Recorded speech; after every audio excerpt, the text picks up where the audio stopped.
from my experience playing blue-white control myself, I would say, yeah, I don't like running into Dimir Midrange. Lots of flash threats, counter spells, Kaito. Not the nicest matchup. They can play around your somewhat situational removal pretty well. Okay, on the other side we have blue-white control, but in the meantime the game is already underway. So turn 1 Spyglass Siren.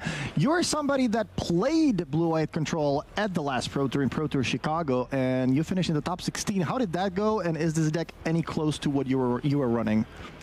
It's similar. It's similar. I mean, it's not quite the same shell. It does run 4 stock up, of course. It's running a new copy, 3 copies of Meringue River Region, which is this awesome 6/7 dragon that you can also just Rain of Revelation with, 4 mana or Sift at instant speed, however you want to call it. There we see the cards. All right. Yeah.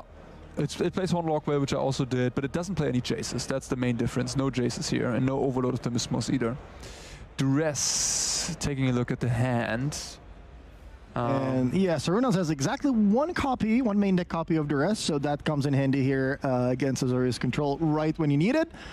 And yeah, we're looking at 3 steps ahead. We're looking at the new 6/7 Dragon. We're looking at Day of Judgment. There's Temporary Lockdown, Elspeth Smite. Those are not, you know, all that great. That's actually... oh, that's the lock. The whale, yeah. Yeah, that's the whale. No, it's funny, yeah, it's 2 cards. It's like a split. And it looks... cost 6 mana, both cost 4 blue. It looks very similar. Right. Yeah, it looks like Lockdown is the choice. He knows about the Smite now, so he can play accordingly around it. Yeah, decides to attack first before giving the opponent more information that another Spyglass Siren is coming. And it eats the Smite, and there's the second Siren. So we're going to have 2 maps for the future, and back to Marco we go. Marco just picked up a Meringue River Region, actually.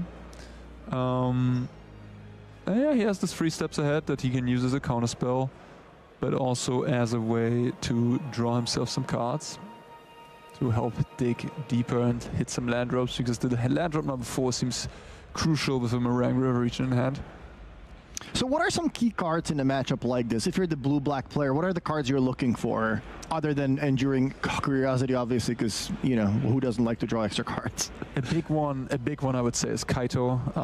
The blue-white decks usually run 4 Get Lost, and that's really the only answer. I mean, Kaito in the early game is definitely how you can run away with it. Other options are, I guess, Enduring Curiosity can be annoying for sure. If I look at Marco's list, he only has 1 Right Send and only 1 Elspeth Smite. That's, and the 3 copies of Horn Lockwell, to be fair, which are similar, but they only put it back to the top. So he can't really effectively get rid of that card that well, and it is a flash threat too. So he chose to go for 3 steps ahead. Yep, looks like he's sort of cycling the 3 steps ahead at the end of turn, decides to draw 2 cards, discard 1 of them, and Sarunas only activated 2 maps this turn. Looks like he's quite a bit flooded with 3 more lands in hand. I do think he does have an Enduring Curiosity though, so if that sticks next turn, that could be a nice way of acquiring additional resources. Looks like he chose to keep a Go for the Throat on the top with the map activation. That's interesting against blue-white control. He's playing a very long game, I guess. He's thinking about the Lockwell maybe down the line. That's certainly interesting. He noteworthy has that Sanctuary sitting there, which is another mana sink. There's a Lockwell. Oh, he revealed the Meringue, but he accidentally revealed it. He meant to. It's not only you who are using the cards. Blue sort of split card, same mana cost. All right. Big flying monster. All right, Siren under the deck. Okay. Yeah. So what about if you are the blue-white player? How does the game typically look like? You know, when you win, are you just trying to get the card draw engines off of the battlefield? If the game goes long, you're most likely winning. What are your key cards? Yeah, so without the Jace, usually you just sort of have that Jace endgame where you can mill someone out, but without the Jace, you're reliant on your creatures, which is Beza, the Lockwell, and the River Region. And you do have, this particular list has 4 copies of Fountain Port as well. So that's a pretty good grind engine in addition to the Restless Anchorage to somehow, you know, get the job done in the end. Yeah, looks like Curiosity actually resolved. No response from Marco. It also survived through his entire turn. So let's see if something happens to it now when it's attacking. I think there is a copy of Get Lost. Yeah, and that one, I can say out of experience, is not great against Curiosity. Yeah, not a good that feeling. Enchantment is going to get you if you can't finish the game quickly. Or you have to kill every single creature from your opponent, which is also not that easy to accomplish. Sarunas just passes the turn though, no play, just plays land. At least it's a Sanctuary that he can activate at the end of turn and start getting in there.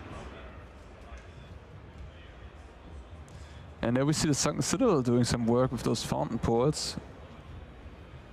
It's just a one-off Sunken Citadel, but they're quite good. And Marco decides to pass. He could have played a 6-7, which would have been really bad into the go for the throat, of course, which he's kind of presuming his opponent has some in hand. I think he knows it from the map activation. Right. Yeah. You can also flash in the Lock Whale. But yeah, the creatures are not very good against the go for the throat, obviously. Ooh, Kaito. All right, another map activation on the Sanctuary this time. Reveals Kaito at the top of the deck. I think that's gonna most likely stay there. Yeah, it's one of my better cards. I'm gonna keep it. And the Sanctuary gets in there. The fish is gonna take 1 for the team. Yeah, Marco deciding instead of casting his Lock Whale end of turn and just jumping with the fish, rather get some value. He knows about the go for the throat, and he's probably just going to cast that Omen as well. After Reveration, trying to find an answer to the Sanctuary. Maybe to this Kaito as well. Exactly as you said. Draw 3 cards. He could have sequenced this a little differently, but playing around Phantom Interference, casting it before. That is a good point. There's attacking. 2 copies of that, or 2 or 3 copies of that in Sarunas' deck. Yeah, he has 2 of them, I believe. I don't think he found much usefulness. He found in a darker ways he was able to discard. And oh, he found another River Regent. How big of a problem is the go for the throat for Marco here? You don't really want to spend your entire turn to tap out for, you know, a big dragon that's just gonna, or a whale that's just gonna die to a 2-mana go for the throat. Yeah. But at the same time, you also don't want to keep getting hit by the creatures, and especially if your opponent has the Curiosity on the battlefield. Yeah, for sure. Now he has 2 Fountain Ports, so he can like make a fish, block, sack the fish. But he's not gonna go, like he's just buying some time, right? He's not gaining traction on the game, while Sarunas is gonna deploy a Kaito here. That Kaito will just surveil 2 or plus, so it's not like drawing a card. At the end of the day, yeah. Still, it's another threat.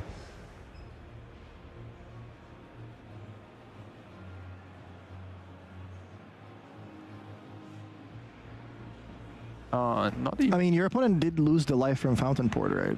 Yeah. Maybe the life total is incorrect. The Siren did hit for 3 damage at one point. I'm not sure if the light total. I mean, that's for the Kaito. Oh wow, the Normalize is getting the Kaito. Oh yeah, you're right, with the Fountain Port and the Kaito shenanigans. They actually did lose life, so it would draw you a card. Yeah, that's a great point.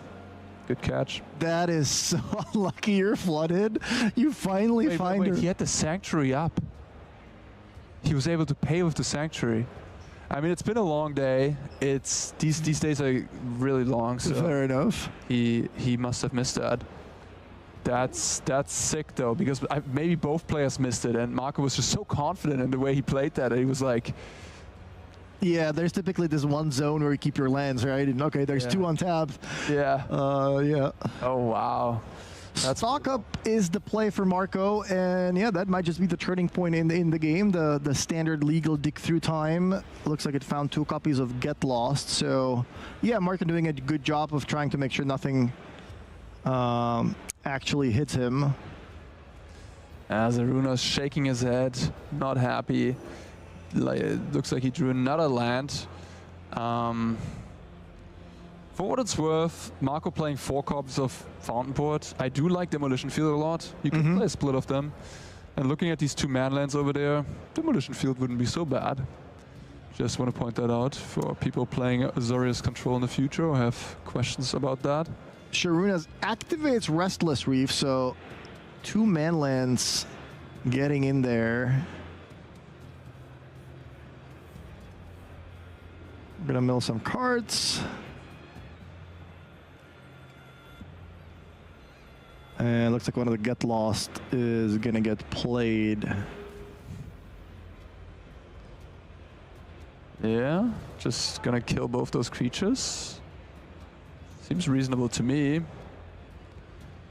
You could also blow up the Curiosity and take 4, but the Restless Reef is pretty expensive to activate.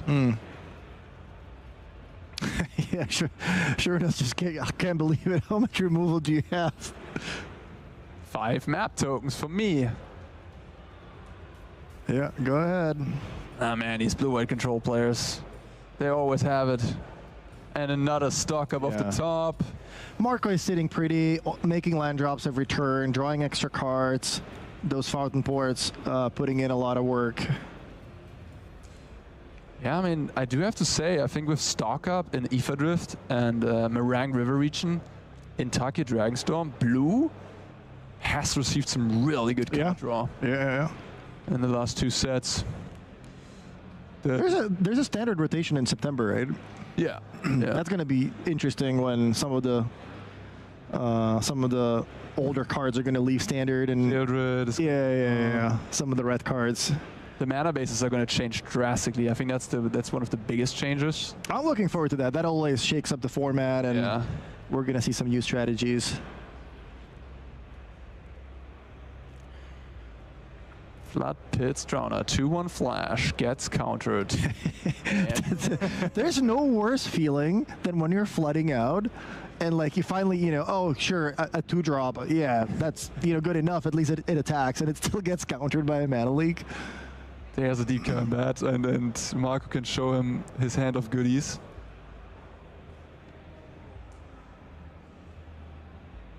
Yep, I have a lot of good stuff here. What would you like to take? Yeah, I mean, you kind of have to take the lockdown because it does remove all these maps and the bat, but then you leave him with 2 powerful creatures. I mean, do you take the lockdown here?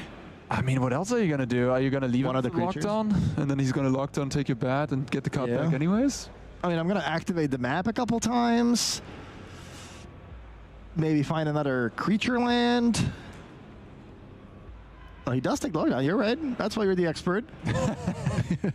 Oh, that's a good guess. I guess you're still sitting on that go for the throat, so that does make it a bit different. So one of the map gets activated. I think that was an underground river. Second map reveals another Flood Pit Drowner, so that's going to be a 2/2 bad. The question is, are we going to keep it on top? And looks like the answer is... looking for more power. I mean, his deck at this stage of the game, I guess Kaito number 2 would help a little bit. Exactly. And there you go. Hey. Put the Flood Pit Drowner in the graveyard, and Kaito is next. So we're going to keep that one, and the bat grows to a 3/3. At the end of turn, Marco makes a fish. I think he picked up another lockdown. Let's see. I think it is a lockdown. So he does have the choice if he wants to deal with the flyer here, deal with the map tokens as well. He can also draw a card before by sacking the fish. Right. For that extra squeezing out every little resource. I mean, yeah, he can start with a card draw spell to maybe, find something. He's just passing the turn. For the Kaito that's presumably coming this turn. Yeah. Looks like he's planning to cast a Veil maybe when when his opponent taps low for the Kaito, because the Veil, he still knows about to go for the Throat, right? And the Whale does have Ward 2, and so now even with 3 mana up, can't kill the Whale, and then the Whale can take out the Kaito in one big swing. Yeah. Yeah, this is not very good for Zarunas. I think Marco planned this out pretty well, and his opponent is right walking into the trap. But to be fair, what is he supposed to do? Is he not supposed to do anything? It's also not going to win him the game. It's just a tough spot to be in at this point. It's like the writing is on the wall. So Kaito looks like +1 to make ninjas a little bit more powerful this game. We're also cracking both of the maps, and that's another Floodpit Drowner. No. Not the greatest. We're gonna keep it. It's a creature. It attacks. The bat should have an extra counter. And pass the turn. Interesting. Did miss that. I don't know if we can fix this. We're on a slight delay, I think. Yeah, it's not something you can really miss, as in, you know, if a judge comes over, the counter has to be put on there because it is how the spell resolves. If the spell resolves, you look at the top of your deck, you keep the card in there. You also need to get the counter. It looks like it doesn't matter here. He's just gonna go lockdown next to the bat. 4/4 free. It doesn't matter, so we don't really have to worry about it too much. But yeah, to go for the Throat, not able to take out the Whale. The Whale gonna eat the Kaito. Ward, yep. I'm a genius, what can I say? I predicted the future. There we go. And this is just... we're just 5 cards in hand, right? We're just going through the motions. Yeah, Kaito hits the bin, and I think Mark also has full information, right? He knows about the Go for the Throat. He knows about the Floodpit Drowner at the top of the library, so yeah, he's got to be feeling pretty good about this game.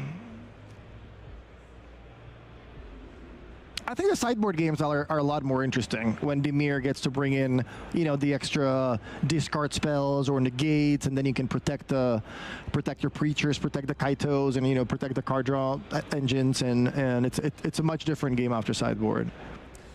Yeah, and I mean, small things like no Fairy Mastermind, no Jaces on the other side too. Like I have played the matchup, and it was one of the tougher ones in my experience for blue-white. Also just because you had these 4 awkward Jaces in your deck, these like main deck sorcery card, played right into their counter spells, played into their tight binders, just badish. And the Meringue River region seems a lot better at an instant speed card draw effect, and also a stabilizing play. Yeah, Bounce 2 is no joke. No, absolutely. It's a fantastic card for control decks. The flexibility is really key. The days are over that we're missing Memory Deluge. We don't need that anymore. We have replacements. And Memory Deluge was not a bad card. I love that card. That was incredible.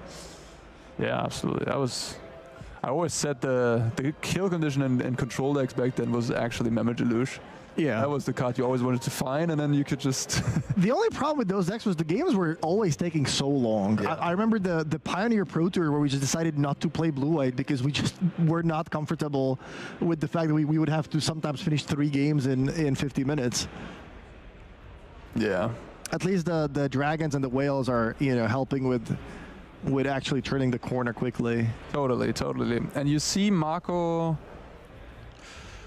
All right, we see a Go for the Throat on a fish here. Trying to get in for some cards, huh? Yeah, Marco's ready for that. With another Lock Whale, and now he can't shuffle because the ward cost. If he had 1 more mana, he could shuffle the Whale into the deck. Putting it on top again makes some sense. I mean, it does stop the Whale for another turn. Yeah, this is where I would consider maybe saving some time for game 2 and 3. Yeah. You're playing with empty hand, your opponent has a full hand, you even know most of the cards because you... I don't know if it was a duress or...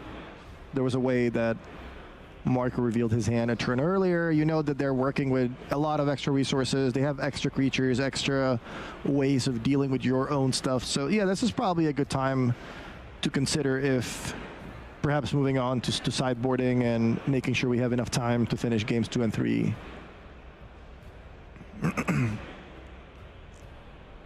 Yeah, Anchorage to block the Tidebinder, even if he taps the whale here. It's a slow, painful. Yeah, but it's like Marco is grinding further and further.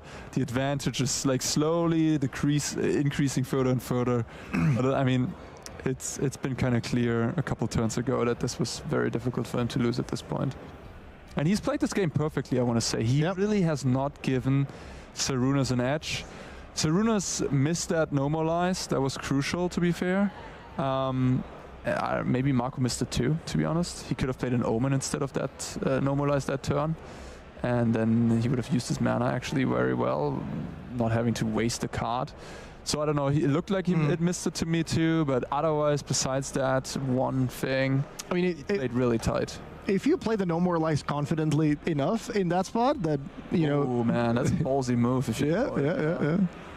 That would be also impressive. Another curiosity is the pickup. Yeah, and Sarunas sees the writing on the wall, picks up the cards. Marco picks up game number 1, and now the fun begins. Now we're going to the sideboards. So let's talk about Azorius first.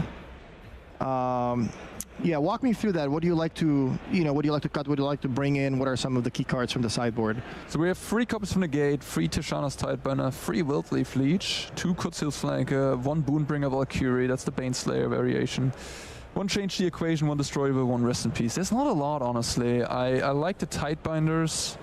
Are we going to see both players battling each other with Tidebinders? Yep, that's what we're going to see. Blue-White doesn't have the space usually in sideboards to commit to a matchup like Dimir Midrange, which is like a 5% meta share deck.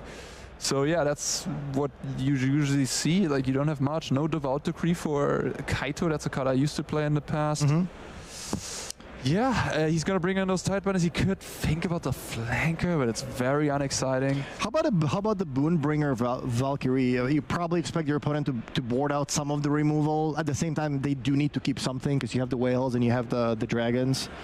Yeah, exactly. Because of those, there's probably gonna stay removal anyways in, and then you don't have a 5-mana sorcery that's like can get punished by even a Kaito stun for 2 turns. It's too brutal. Or Flood Pit's Round is also quite good. Yeah, he doesn't have much. Looking at his main deck, he doesn't have that much to take out either. He has like a mostly useful deck because he doesn't have those Jaces.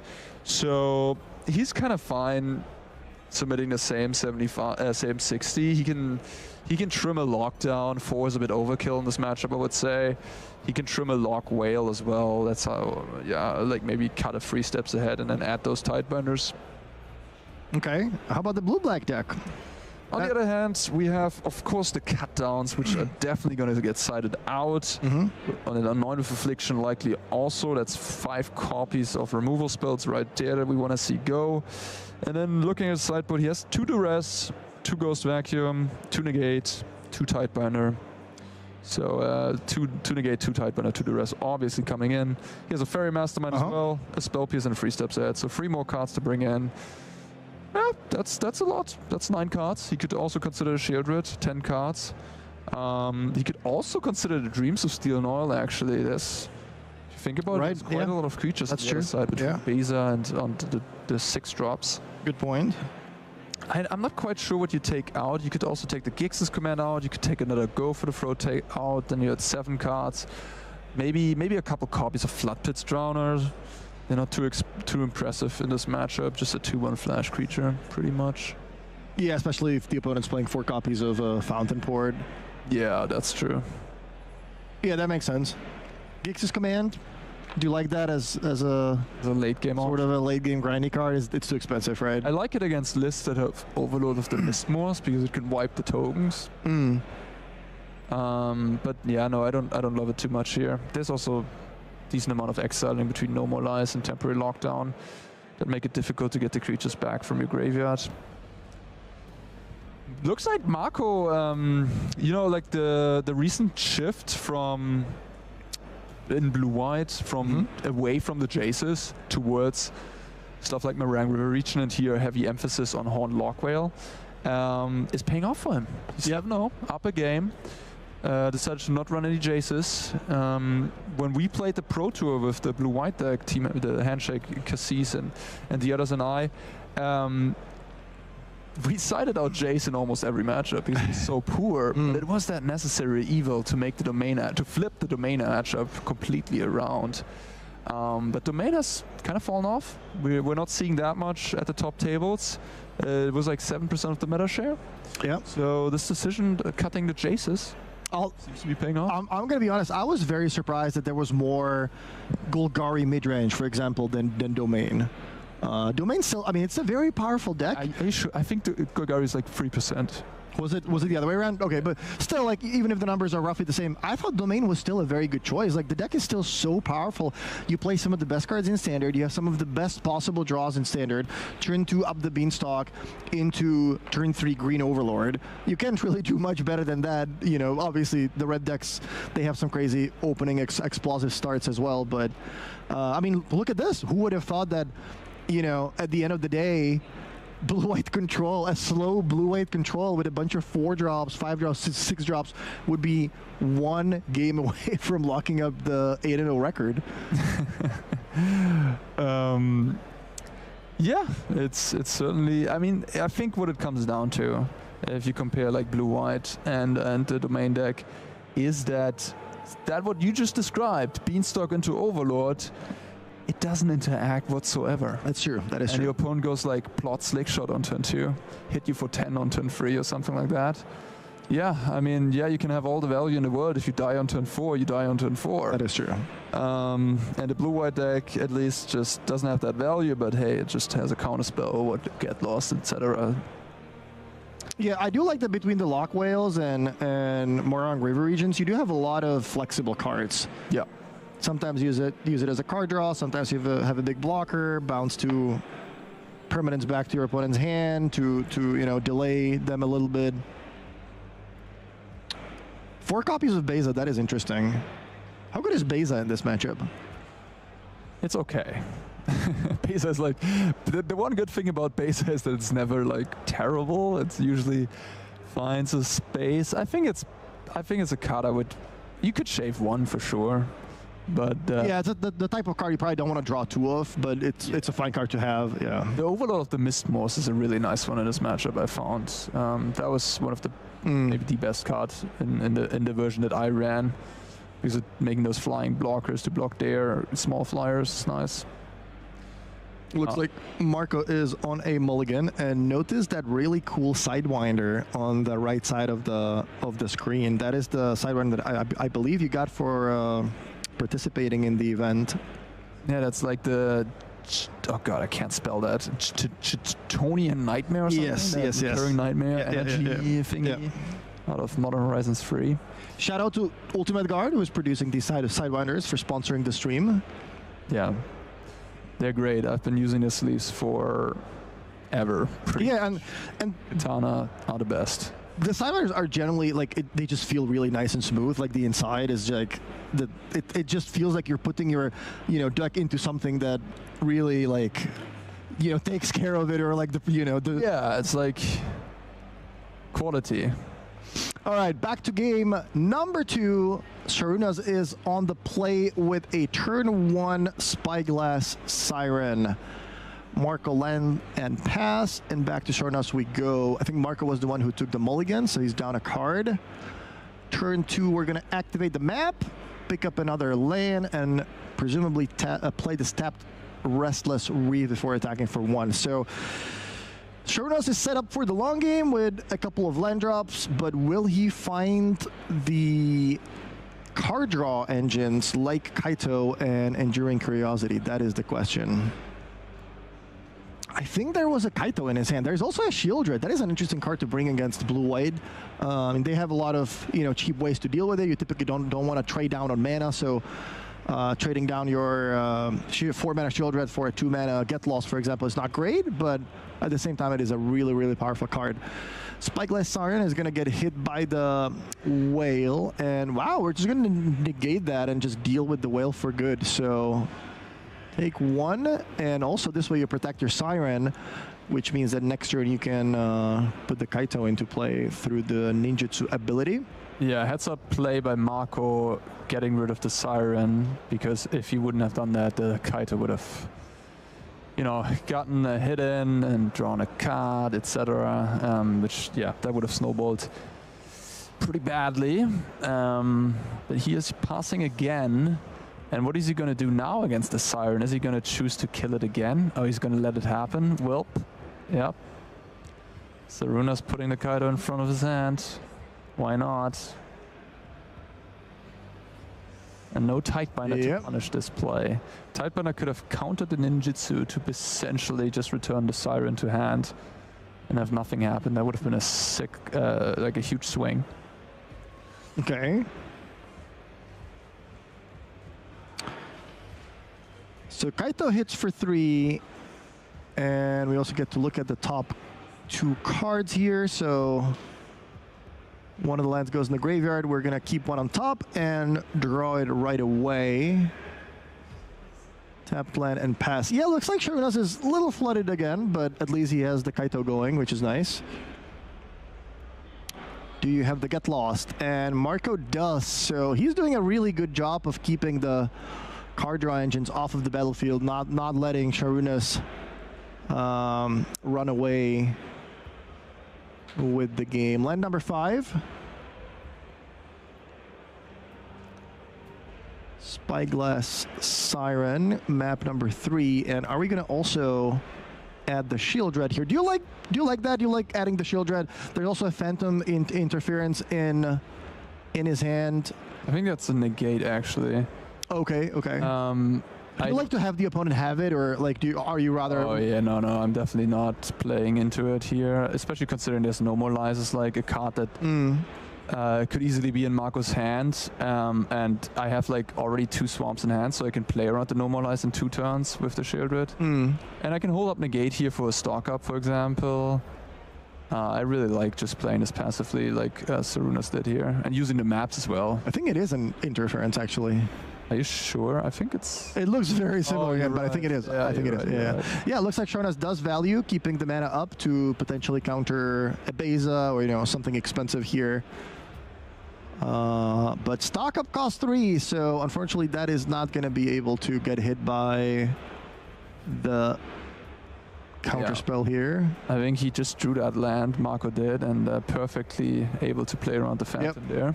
Yeah, reminder, this is a tournament with open deck lists, so both players know what exactly is going on in their opponent's list. So this is why Marco, you know, chooses to play the land before resolving the stock up, which typically you would want to do it the other way around because it's going to give you more options, more information.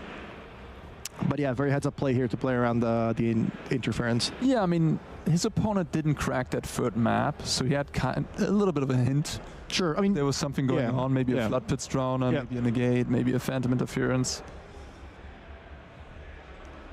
Someone in chat saying blue-white having a good Planeswalker move is insane. Well, that's true. I wouldn't say Get Lost is a good card specifically. I hated Get Lost in Domain. Really bad against aggressive decks. It's a payment you have to make there, right? Like it's a trade-off. I remember discussions during proto testing where people were just like, "Oh my god, I hate Get Lost. I'm never gonna register a card with a single copy of this card. It's so bad against these red decks." Yeah. The worst is when you mulligan to 6. You're already down cards, and then your opponent plays a creature. You have to kill it, and you give them 2 more maps. You're like, "Oh my god, this feels so bad." Like I remember Jesse Hampton was like, "I hate this card. I'm never gonna play it," and then he's playing blue-white control 4 copies of it. I was making fun of him a little bit.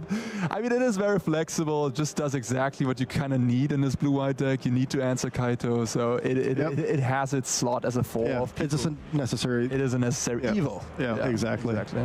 Yeah, in the meantime, that Spyglass Siren is doing a little bit of work chipping away at Marco's life total, who's down to 12. And now all these flash threats are going to come into play. And remember that also Sharunas has a Restless Reef in play. So, yeah, we're getting into relatively dangerous territory for Marco. If he ever taps out, he might just be dead to an end of turn, flash creature, untap, activate my Reef, attack. Yeah, I like how Sarunas is playing this here. Very patiently, just attacking, just commit. Has this one free power creature, doesn't run more out, doesn't run into lockdown. And Marco is kind of stuck with a lot of cards in hand right now, making a treasure to be able to double spell in the future.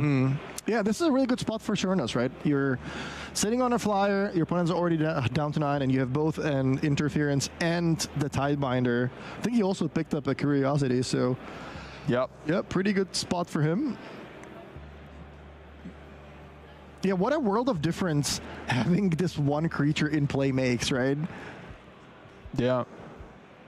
And I mean, the Siren drew a card of the map, the Kaito drew a card. These small things added up here in this game. End of turn, Curiosity hits the battlefield. No response from Marco. Yeah, just passes the turn. Playing perfectly around Normalize. Really, really nice sequencing here by Sarunas. Waiting, being patient, not playing the Shieldred. Not overextending. Yep. Choosing his spots wisely. Yeah, Marco does have double Beza in hand. Those are kind of clunky right now. Not the ideal play. They're not great if your opponent has exactly one creature. You don't even get any fish tokens. How many triggers does it actually make? Do you stop it with Tidebinder completely? Yes. Or is that stop it completely? It's just one big trigger. So it's not three different triggers. That would be actually kind of funny if they printed the card that way. Oh my god, it's already good enough. So Get Lost takes care of the Curiosity, but Spyglass Siren looks like might hit anyways. No. How about we use the Lock Whale to deal with that? And now this is a really interesting spot. He has the treasure up, so you can play around the Phantom. Yeah, I guess you don't really have a good way of fighting over it. Yeah. I think I would just put the Siren on top almost here. I mean, just having with the Curiosity play. And 3 maps, like I'll take any cheap threat that I can get. But yeah, all right. He has a bunch of threats in hand, so I understand putting it to the bottom as well. You can play Preacher and put a map on it, hold up the Tidebinder, or you can play just Shieldred. I don't hate the Preacher here actually, and putting a mapping on it. It's like keeping a Shieldred as your last threat. Like Marco has 5 cards in hand. How obvious is it for the opponent if you have the Interference and you're just keeping 4 mana up all the time or 2 mana up all the time? You're just going to eventually play around it, right? Yeah, I think if Marco paid attention, he would figure out that his opponent doesn't have a negate. Because he would have probably cast it on the Stalk Up, for example. And he's kind of figuring out that there's a Phantom Interference in his hand. Yeah, I mean, at some point, Sharunas might just play that as a 2/2 flyer and just start getting to town. Yep, a reasonable play. Shielded trigger brings Marco down to 7. Yeah, I think he's in a lot of trouble also because he's not been making land drops, and that's a problem when all your cards cost 4 or more mana. Yeah, he's kind of priced into casting Day of Judgment here, but that opens up a nice Restless Reef attack, or like Tidebinder into Restless Reef. Yeah, that might actually even be lethal next turn. Yeah, he then has to play Normalize on the Tidebinder. I kind of pressing the issue here. Yeah, nice picking his. Oh, I like that. Yeah, I like this play a lot. Play the Tidebinder and just try to finish the game off. Oh, he can actually kill him if he draws an untapped land and has or one land card on top of his deck. Then he can crack the map. 3 maps. Yeah, exactly. He's missing 1 mana right now. I can take a look with the bat first and see what's up. Make a better informed decision. before attacking with the Restless Reef. Although then he can't keep up the Phantom. Right. You can also attack with the Restless Reef and keep up the Phantom, the counter spell. Close call. Yeah, definitely lots of upsides and downsides for each of those plays. Looks like he's going to go with the Deep Cavern as he's a triple Beza plus a temporary lockdown. Interesting. No 6th land, notably. I mean, taking the lockdown seems pretty reasonable. Yeah. Good luck with these 4/5s. Yeah, what do I take here? And I do like actually not playing a creature there, because the way you lose this game is by your opponent drawing an untapped land and playing a Beza here, I think. Yeah, I don't like this. I think I would have just attacked to the Reef, because now you can make fish and draw a card and even make a treasure. Like you get the oh, it's a tap. It's a tap land. You hate to see it if you're Marco. Man, yeah, Zaruna's played it a little risky there, I would say. Yeah, I think Marco probably sees the writing on the wall, given how the game went and how often Sharunas kept the 2 mana up. Yeah, I'm figuring out how to tap. Here's a Beza. Yeah, that's got to be game, right? All right, this gets countered. Enough damage. Yeah. With the Restless Reef. All right, going to game 3. They only have 12 minutes on the clock, Martin. Yeah. That up for the last one. That game 1 dragged on for way too long. We might have 5 undefeated players today. That's true, actually. Yeah, we thought there'd be 4, but all right, no, they have to speed up a little bit. All right, yeah, Dimir kind of doing what he wants to do. Yeah, exactly. Like I think the matchup is not favored for Marco. Dimir can pick the spots nicely and dictate the game. Is he doing? Oh no, this is looking like he's doing. I think the biggest difference in this game was that Sharunas had an early threat that stuck in play for a while, so he was able to chip away at Marco's life total and get him down to 7 or something with the Spyglass Siren. But also that Marco was missing land drops. He couldn't double spell. He couldn't really play his spells efficiently into the obvious counter spell threat that Sharunas was representing the whole time. So that was just not a great spot for Marco to, really turn the game around or solve the board without leaving anything behind. Yeah, and that base also looked kind of awkward. This would certainly make me feel like, yeah, if I'm changing something for game 3, obviously now being on the plays might be a little different, but that Beza looked a little clunky to me, especially if you draw multiple copies, which obviously is a little unlucky, but yeah, absolutely. I mean, makes you think about that Kutsil's flanker almost. Yeah, just having some flash thing, scries a little bit, I don't know, blocks a tight binder, I guess. Exactly, yeah, that just plays this instant speed better, because the Dimir deck is so good at playing that instant speed game. Exactly, yeah. The blue-white looks like a big tanker, like a slow... sorcery speed, so yeah. These 6 drops and all of that. Yeah. They definitely have to speed up, but looks like they're already drawing the opening hands. Hopefully no mulligans here for this last game. No, Marco going to 6 here on the play. Not where you want to be. The nerves are probably also kicking in right now. Although both players look pretty relaxed, I must say.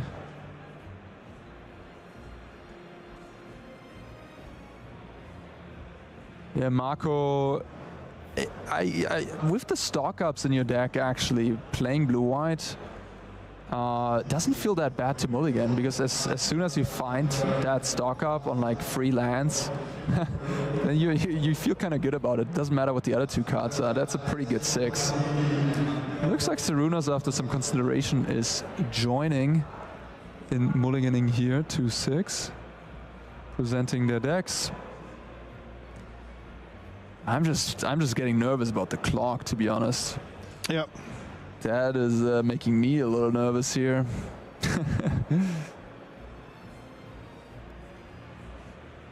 But to be honest, or at least the lesson I took away from the last Pro Tour, You still should try to play your best and not rush yourself as much, even if you're low on time. It's like one crucial mistake might just lose you the game entirely at that point. What happened? And oh no, Martin. What happened to you? Oh, don't ask. Please don't ask. Did you try to play fast and just mess something up? Yeah, we had 8 minutes on the clock and I punted away pretty badly. You would have been like, oh wow, this guy plays at the Pro Tour, what the hell? How did he get here? That type of play. It happens to me. Yeah. Yeah, it was brutal because I rushed myself. I was just played so fast, you know, because 8 minutes on the clock. But funnily enough, a draw would have actually... Anyways, I won't get into it. All right, back to game number 3. And this is the last round of this regional championship in Bologna. Today we had 8 rounds of play. 8 rounds of Swiss, all standard. 6-2 record needed to make day number 2. 36 Pro Tour slots. 2 slots for the World Championship. 8-0 record certainly in a very good position to try to get that PT slot. It looks like Bologna is on a 5 actually. Oh my God, you're right. Yeah, Marco double mulligan. That's rough. Yeah, I mean, he plays against a 6, so it's a 6 against a 5. And that duress is gonna miss if he's gonna cast it. But he has also. I think he has a deep bat. Yeah. He's probably gonna go for a mana efficient line. But yeah, Beza and Tidebinder in hand. If the bat takes the Beza here, that'd be pretty rough for Marco, yeah. So what are we working with? 2 lands, Tidebinder, and Beza. That is not great. Yeah. But hey, there's, there could always be a stock up at the top of the library to completely change everything. So exactly what you said. We're going to take the Tidebinder and make sure you don't have any play available for next turn unless you draw something. He took the... Oh, he has a Dreams to Steal an Oil in hand. That's why he took the Tidebinder. Mm-hmm. You can actually activate Anchorage here and attack. Or block. Oh my God. It's been a long day. These things can happen. Oh my God. And now... like the go for throw off the top saved his face here. I mean, if he didn't think about that. Yeah, it looks like he was surprised by that. Like, I'm going to go for the throw that. I had it all along. I wonder what Marco thought. Yeah, Marco. I'm going to snap this off for free, or would you only do this if you have to go for the throw? I mean, Shonos looked super confident with that attack, so I would be thinking that they have to go for the throw anyways, but... Yeah, now the Dreams as well, using his mana perfectly. Oh no, he goes for the Siren. I mean, that's fair. The Beza is not coming down for a turn. You just pretty much stone drain the opponent, so... Lockdown! Another land. Okay. All right. Yeah, that's rough. Like, no plays available for Marco. In the meantime, Sharunas has already cast 3 cards. He's going to be able to use that map token. He's going to cast... Oh, there's another Deep Cavern Bat off of the top. He has a Duress, he has a Preacher, and the discard spell for the Beza. So this is not looking great for Marco. Yeah, I guess Lockdown off the top would definitely be a good start. Stalk Up, Meringue River Regent, of course, as well. Funnily enough, the Anchorage is holding back these small critters, to be fair. Like, yeah. At least the damage output won't be that high in the future. It's just going to play a 1/1 flyer. I don't love that here because it doesn't do anything in the face of Anchorage. Yeah, I like the map play a lot more. Yeah, wow, I think, Sharunas recognizes that as well and agrees with your play. There's a negate on top. Yeah, how much do you like the negate here? I don't like it, actually, because your flyers can't attack, so you have to tap out for Preacher anyways. And you're not getting through that Anchorage. The Anchorage is actually a problem, so I would not keep the negate there. What else are you looking for then, if not a negate? Something that gets through the Anchorage, maybe. A removal spell? I mean, how many more removal spells are there likely in the deck, though? I don't know, but like, what do you want with this negate here? Like, then I would just Kaito. So I either look for exactly. I look for removal or I look for proactive, powerful cards that go over an Anchorage. A Preacher is that, a Shieldred, and a Curiosity, a Kaito. He does have the Preacher, so he does have something against this Anchorage, but yeah, he can't attack anymore. This negate is kind of sitting in his hand now. I mean, it could be good down the line, I guess. If things line up well here for him, then he's just gonna ride this Preacher, yeah, exactly. Negate as a backup. Negate as a backup for a possible stock up draw or something from Marco. Preacher drawing 2 cards per turn. Okay, fair enough. I mean, it is very appealing, certainly. Yeah, like that does work out, I suppose. This is an important draw step. It's a stock. It is a stock up. There we go. All right, we have a game. We have a game on our hands. Yeah, the best card he could have drawn here would have been one of his 2 copies of Day of Judgment. The stock up. What does he want to find? I guess he wants to find an answer for the Preacher, and a lockdown. Maybe that would be perfect. I don't like the way he tapped his mana here. That's not going to give him lockdown if he finds it. He only has 1 blue now. Wait, can he? He didn't find the lockdown, so he didn't get punished in that. Yeah, he wanted to hold up the fountain pot. I guess that was the idea. Okay, fair enough. I mean, I can see the reasoning. He wanted to hold up the fountain pot activation. I guess that's a reasonable argument to make. Unfortunately for Marco, despite drawing stock up and likely finding some more gas, Sharunas is sitting on a duress, on a deep cavern bat, and a negate. So yeah, you just drew your possibly your best card for that situation, but I am very much ready for that. And it also meant that you had to tap your Restless Anchorage. So now I'm going to be able to attack, get in for some damage, trigger my Preacher, and now that negate looks really good. He could have also left up the Anchorage instead of the fountain put there. I think that would have given them the option for lockdown and a blocker. It's been a long tournament, yeah, taking a hit for 5, so 2 minutes on the clock. But looks like Sharunas is going to be able to take this down in 5 turns, or at least presumably he would be the one to take it down in that time frame. 1 minute 40 seconds, by the way. Yeah.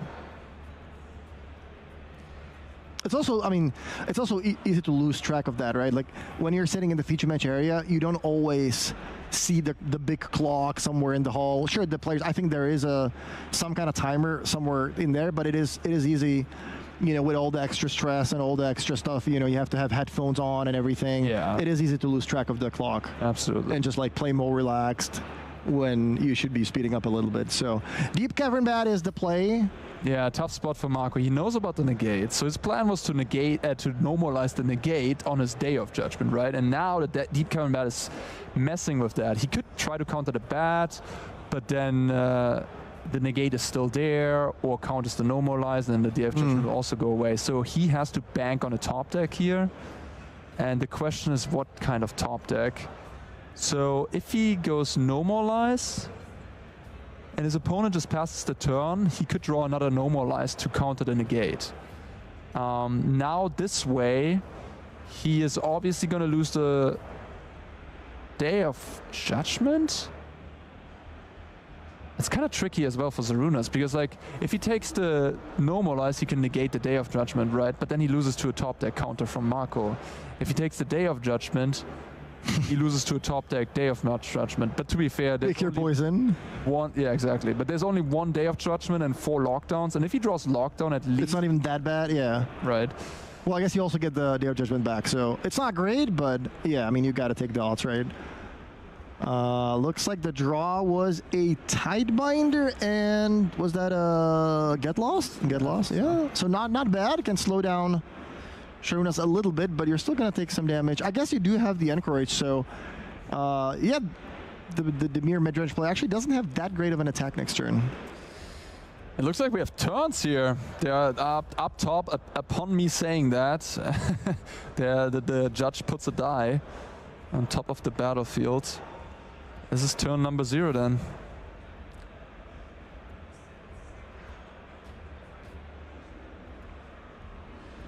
Tapped Seacrum Coast. Passing the turn with Tidebinder and Get Lost up. And this normalize, of course, as well. Floodpit Drowner. That's a solid pickup for this situation. Decent solution for the Anchorage. Yeah. Still sitting on that duress since turn 1 or 2. Stunning lands has become a thing with Taki Dragonstorm. Yeah. That's all right. Nice duress here. There we go. Sharunas fires off the duress. He knows about the no more lies, and he wants to clear the way before he gets into combat. So Runash was very patient with that duress. I liked how he played that. Yeah, that was great. That was really good.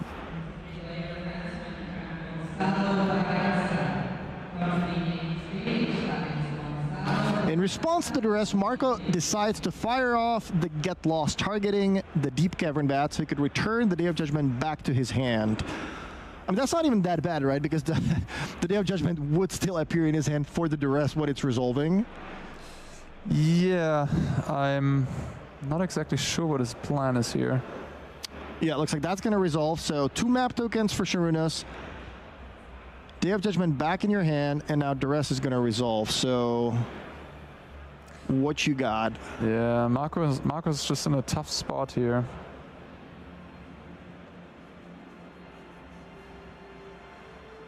I like taking the Day of Judgment. That's just the same thing as last turn, right? Most threatening card, yeah.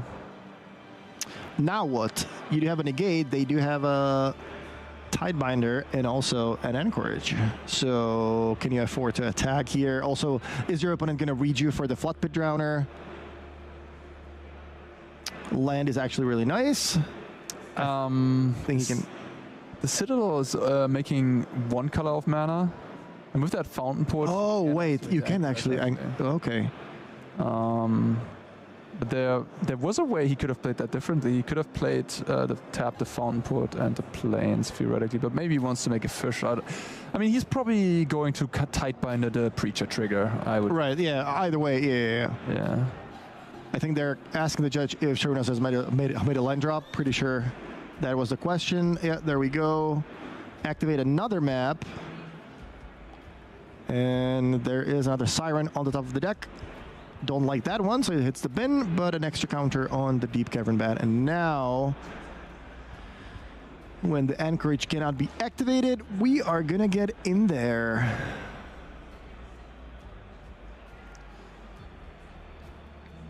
For anybody joining right now, we are in turn number 1 of extra time.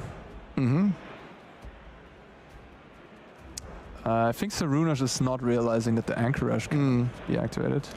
So Tidebinder is going to stifle the Preacher trigger. Yep. Still a 2/4. Still got a 2/4. He still can block. Not gonna draw an extra card, but it didn't really solve anything. Puts Marco to 6.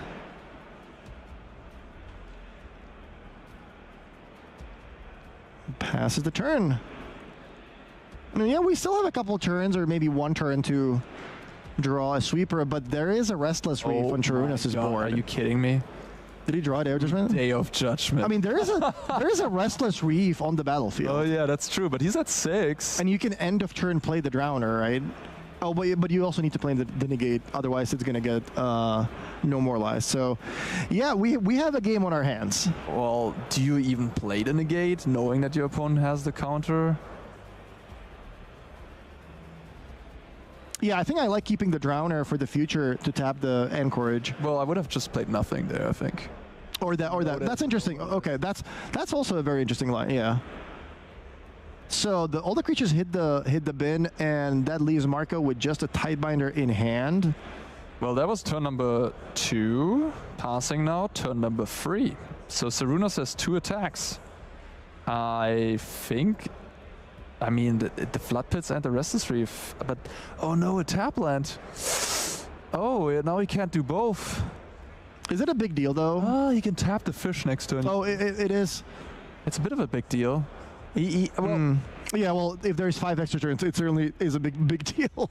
Yeah, he has on turn number 3. He's going to put him to 2. Then Marco can activate Anchorage. And then if the Anchorage gets killed, he can activate Fountain Port. And he still has that. And has still the fish and goes to 1. He also still has a Tidebinder in hand. Oh, he has a Tidebinder in hand as well. I think this might actually be a draw. Marco certainly can't win. No. And Sarunas, I think, barely. I mean, it was a really cool match. Yeah, for sure. That top deck Day of Judgment. Yeah, that was crucial. The last one in the deck, right? Yeah, exactly. Had only one copy. That was the pick your poison situation. Where do you play around counterspell? Do you play? I think Sarunas played that correctly though, and Marco drew his one of Day of Judgment left in his deck. And But wait, what turn is this? This is turn 3, right? This is not turn 4. no, no. Oh no, it was turn 4. Okay. It was the last turn. Wow, okay, long day, and that ends in a draw. So I guess congratulations to both players for finishing undefeated. I think you're still going to be pretty happy about, you know, not picking up a loss. I think at that point, picking up a draw in round 8, it's not actually that bad. No. You know, round 2, round 3, that's horrible because you're still working towards getting 6 wins for the day. But now that both players are locked for day 2, you know, usually a draw is good enough into the top 8, or a draw is good enough to pick up that Pro Tour slot. So I don't think either player is going to be too unhappy with how the game finished. But yeah, good stuff. I mean, we have Dimir Mindrange and we have Azorius control undefeated at the end of the day here in a format that has, you know, 30% or something of mono-red prowess. That is not something I had on my bingo card. Yeah, I'm stoked to see it. Yeah, I mean, we're gonna see more of them tomorrow. Also, I think X2 and 1 is probably a pretty safe spot.